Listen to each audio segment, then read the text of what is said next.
Hello, today we are here with Rubylie van Loo. Rubylie, I'm going to ask you some questions about your life as an expat. But first, can you give a little introduction about yourself? Yes, okay. I'm Rubylie van Loo. I've worked for Neste Chemicals and I started there in 1990. I could start as production foreman and I was expat for 6 months in Finland. Okay. And in Finland, can you tell me something about the food maybe? Yeah, well, I can tell nothing goes above Belgium.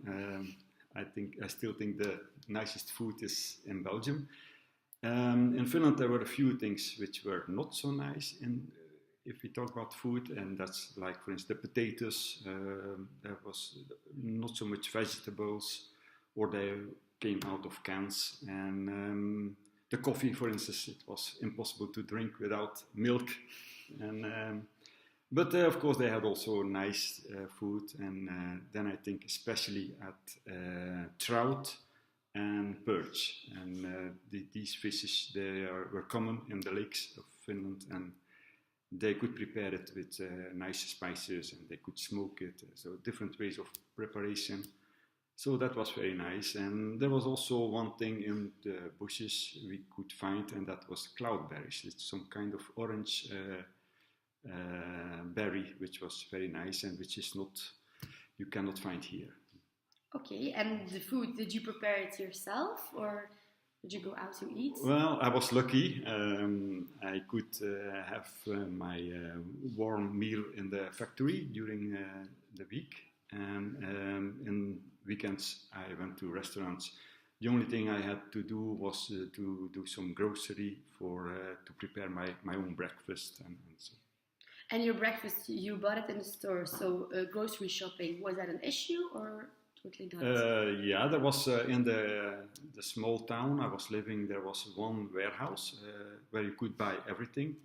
The only problem was that the brands we knew here from butter and milk, so it were totally other brands there. And the Finnish language is extremely difficult. There's not a single word you can compare with French or English or Dutch, of course. So if you had yogurt or milk or butter, you couldn't see it at the package itself. So you had to ask to the people working in the shop.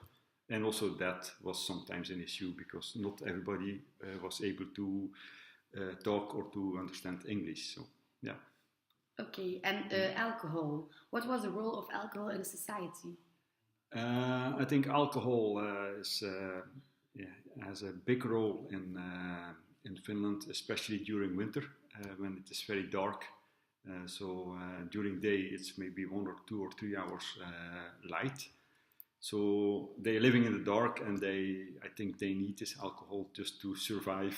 And they drink a lot, but they always drink at home and with the family and with friends, with neighbors. They never drink when they have to drive the car.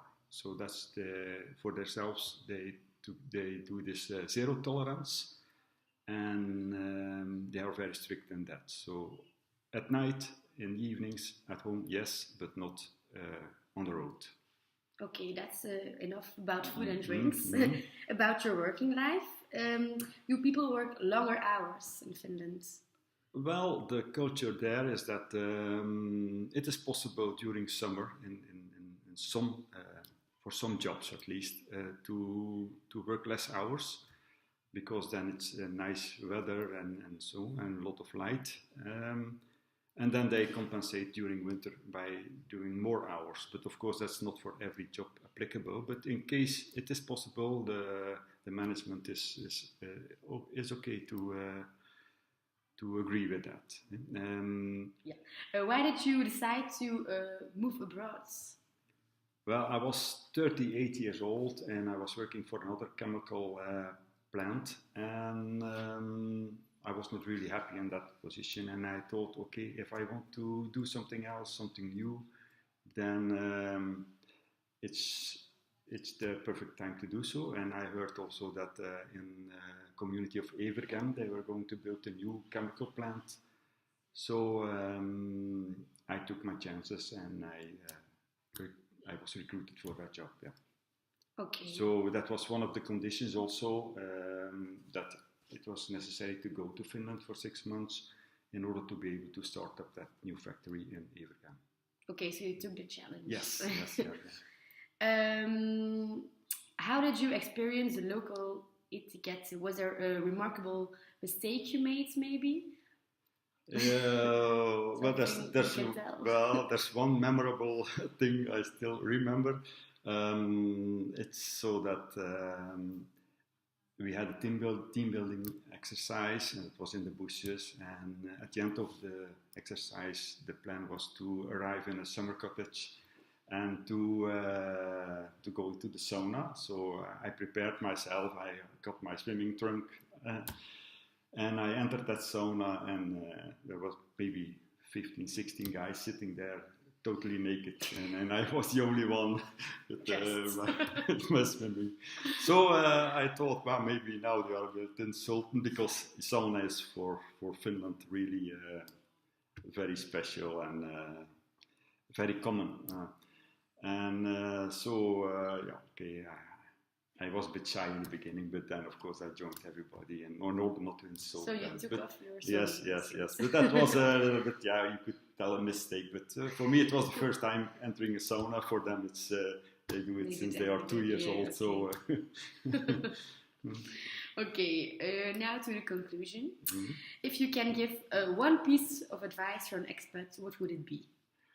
Well, I think it depends on the country you go to. In my case, Finland, I would say, okay, go during summer. That's one. And then the second thing is, of course, you come in another culture, and you have to be open for that. You have to understand why people do things different compared with what we do in Belgium. I think if you are able to adapt to that, and then you will have a nice stay. Okay. Okay, do you have to add? Do you want to add something? Not specifically, no. Okay, thank you You're welcome. for your time.